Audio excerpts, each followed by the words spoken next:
작가 이하율의 청춘 책방. 첫 고민은요, 20대 청춘이라면 누구나 해봤을 법한 그런 고민입니다. 한번 읽어볼게요. 20대 끝자락에 있는 사람인데요, 주변에서 20대에 많이 놀아봐야 한다고 인생 낭비하지 말라는 충고를 많이 듣는 편이에요. 일단 저는 클럽도 한 번도 가본 적이 없고 어디 멀리 여행도 가본 적이 없어요. 그냥저냥 우물한 개구리로 살아왔는데, 하연님은 20대로 돌아간다면 어떤 걸 경험해봤어야 한다고 생각하시나요?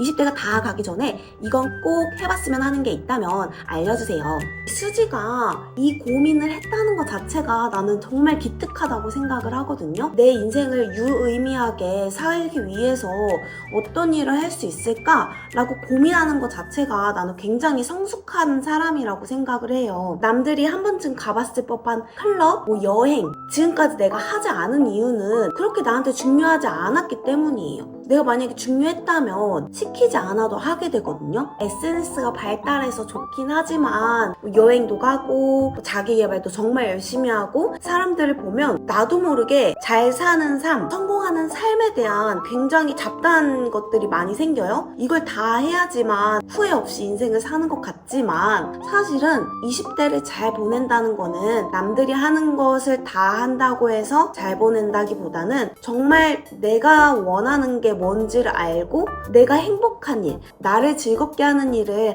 하나씩 찾아가면서 진짜 나다움이 뭔지에 대해서 탐구를 해야지 정말 20대를 후회 없이 산다 라고 할 수 있을 것 같아요.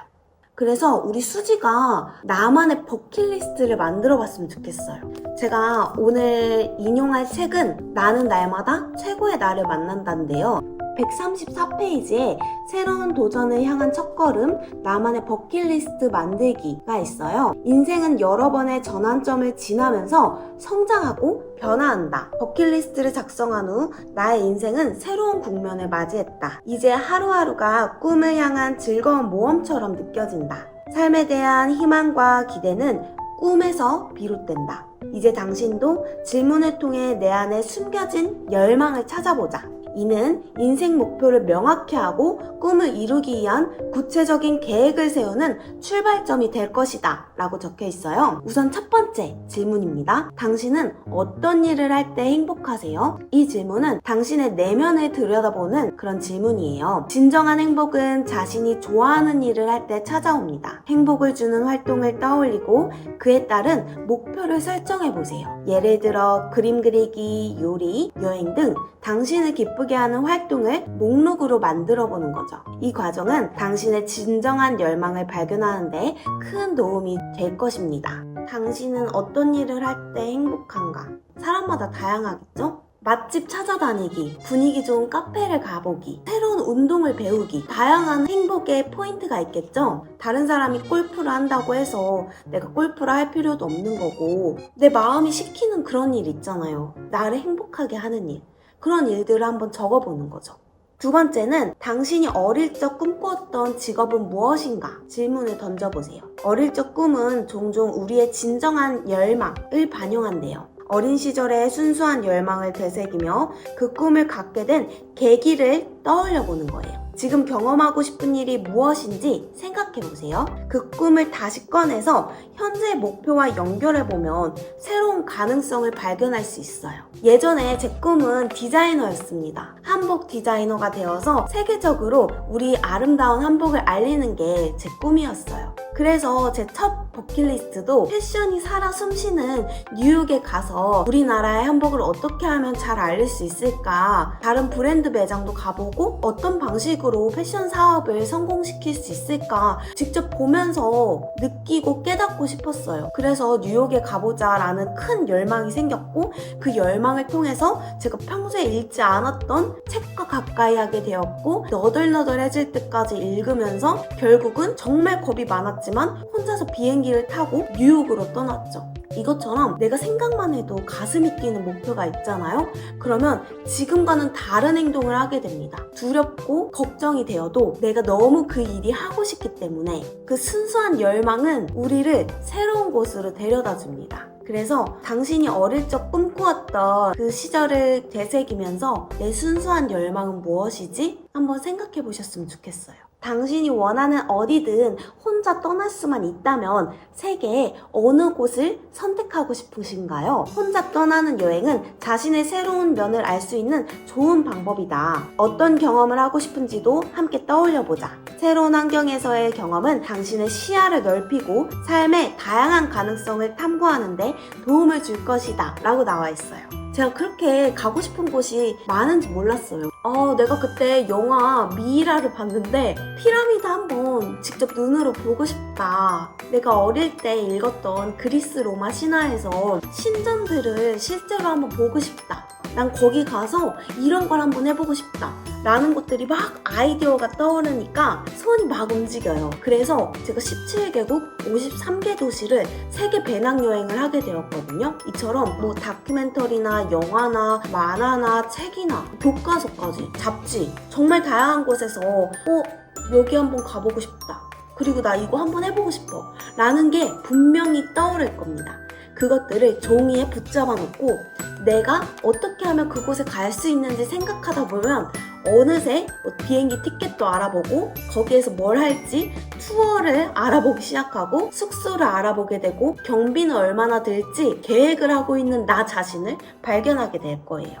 난 이거 한번 해보고 싶다 라고 생각하시는 게 있어요? 평소에 원데이 클래스를 자주 듣는 편인데요. 춤 배우기라던가 가죽 공방에 가서 명함 지갑을 만들어 본다던가 그림을 그린다던가 베이킹이라던가 이거 한번 해보고 싶다. 내가 관심이 있는 거잖아요? 내 일정에 맞춰서 그 수업을 신청을 해서 들으러 가요. 버킷리스트라고 해서 막 거창한 게 아니라 정말 내가 하고 싶었던 일들을 하나씩 시도를 해보면서 이걸 했을 때 내가 기분이 좋아져. 나한테 이게 잘 맞네? 그냥 머릿속에서 하고 싶다라고 생각했던 일들이 하나씩 실현되면서 내 인생의 행복이 이런 거구나. 나만의 소확행을 하나씩 실현해 나가면서 꽤 내 인생도 즐거운 것 같아. 내 인생에 대한 긍정적인 마음이 생기기 시작하면 일상 속에도 활력이 돌기 시작합니다. 5번째는 당신이 직접 만나고 싶은 사람은 누구인가? 가장 존경하는 인물과의 만남을 상상해보세요. 그들과 1시간 대화를 할 수 있다면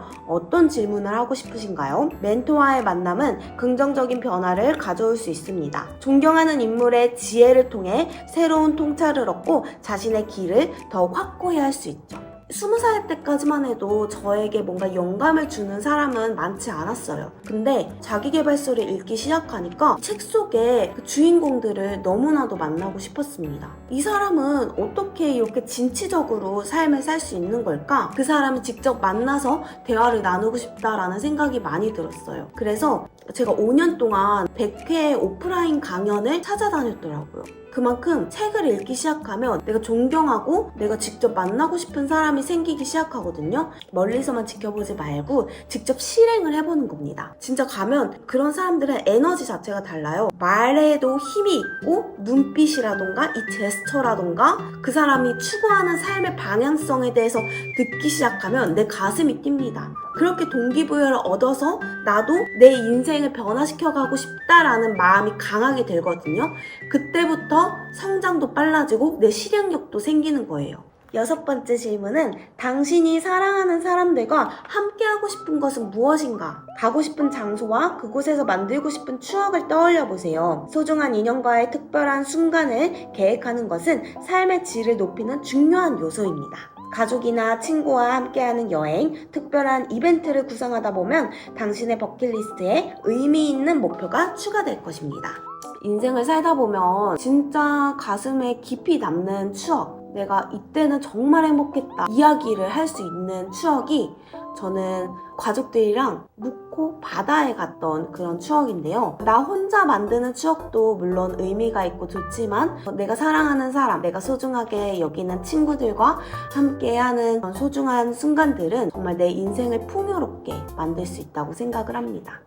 자, 7번째는 당신이 사랑하는 사람들에게 남기고 싶은 유산은 무엇인가요? 당신이 남길 수 있는 무형의 유산은 무엇인지 이를 실현하기 위해서 어떤 일을 시도해 볼 수 있는지 고민해 보세요. 예를 들어서 정직과 성실, 사랑과 지지, 배려와 공감 등 무형의 가치는 자신의 삶을 가치 있게 만들 뿐 아니라 다른 이들의 삶에도 좋은 영감과 이로움을 줍니다. 보이지 않는 가치를 통해 긍정적인 영향을 미칠 수 있죠.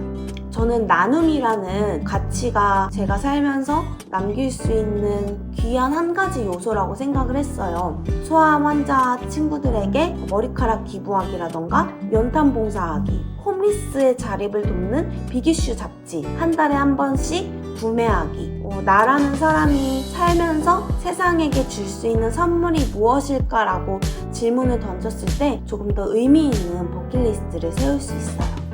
자, 8번째는 만약 살 날이 1년밖에 남지 않았다면 가장 먼저 해보고 싶은 일이 무엇인지 생각을 해보시는 거예요. 이 질문은 당신의 진정한 꿈을 찾고 망설이던 일을 시작하는 계기가 될 거예요. 당신이 온 열정을 쏟고 싶은 프로젝트를 생각해 보세요.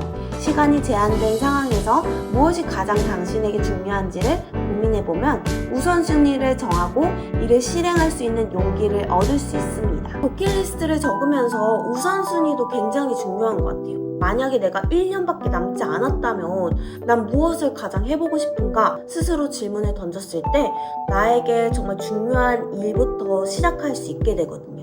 자, 9번째는 삶의 끝점에서 자신에게 편지를 쓴다면 어떤 내용을 담고 싶은지 생각해 보세요. 이 질문은 현재 자신에게 필요한 조언과 격려를 해줄 수 있습니다. 예를 들어서 자신의 꿈을 쫓아라, 실패를 두려워하지 말라, 현재를 즐겨라, 자신을 더욱 사랑하라 등의 문장을 적어보세요. 이는 앞으로 당신을 나아가게 하는데 용기가 되어줄 것입니다.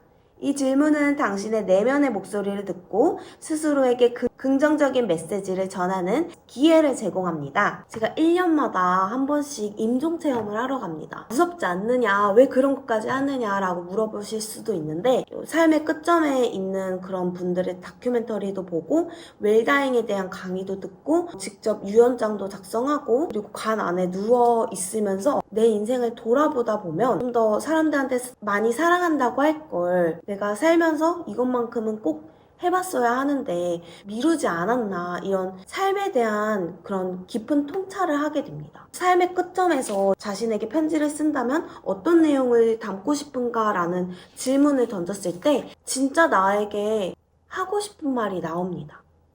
매 순간은 선물이라는 말이 있잖아요. 후회 없는 20대를 보내기 위해서는 다른 사람한테 조언을 듣는 것도 물론 중요하지만 삶의 끝점에서 모았을 때 어떤 경험들로 채워나가면 좋을까라는 생각을 해보면서 두려워하거나 아직 망설이고 있는 일들이 있다면 괜찮아, 시작할 수 있어, 넌 충분히 해낼 수 있다 라고 얘기해 줄 수 있는 그런 엄마의 마음이 나에게 하고 싶은 말을 해주는 거죠. 믿져야 본전이지, 한번 해보자. 경험으로 남기면 그게 더 오히려 내 인생에 남는 게 아닐까라는 생각을 하게 되면서 누군가 이렇게 해라가 아니라 내가 해보자가 되는 것 같아요. 오늘 함께한 나는 날마다 최고의 나를 만난다. 이 책 속에는 버킷리스트 적는 방법뿐만 아니라 긍정적인 자아 이미지를 만들어서 내가 어떤 일을 해도 나를 믿어주는 힘을 만드는 방법도 있고 유리멘탈을 강철로 만드는 비결도 있고요. 누구나 사랑받고 인정받길 원하잖아요. 그래서 사람을 끌어당기는 매력적인 존재가 되는 방법도 있고 남들과 비슷한 내가 아니라 최고의 나를 만날 수 있는 방법도 들어있으니까 좀 더 내가 20대 혹은 30대를 더 주체적으로 나만의 인생을 더 멋지게 만들어 가실 수 있을 거라고 저는 믿습니다. 우리 수지 친구가 사연을 보내주셔서 너무 감사하고요. 즐거운 삶을 응원할게요. 오늘도 끝까지 함께 해주셔서 감사하고요. 사랑이 친구들이 보내주신 사연으로 돌아오겠습니다. 감사합니다. 구독과 좋아요 부탁드려요. 창피해.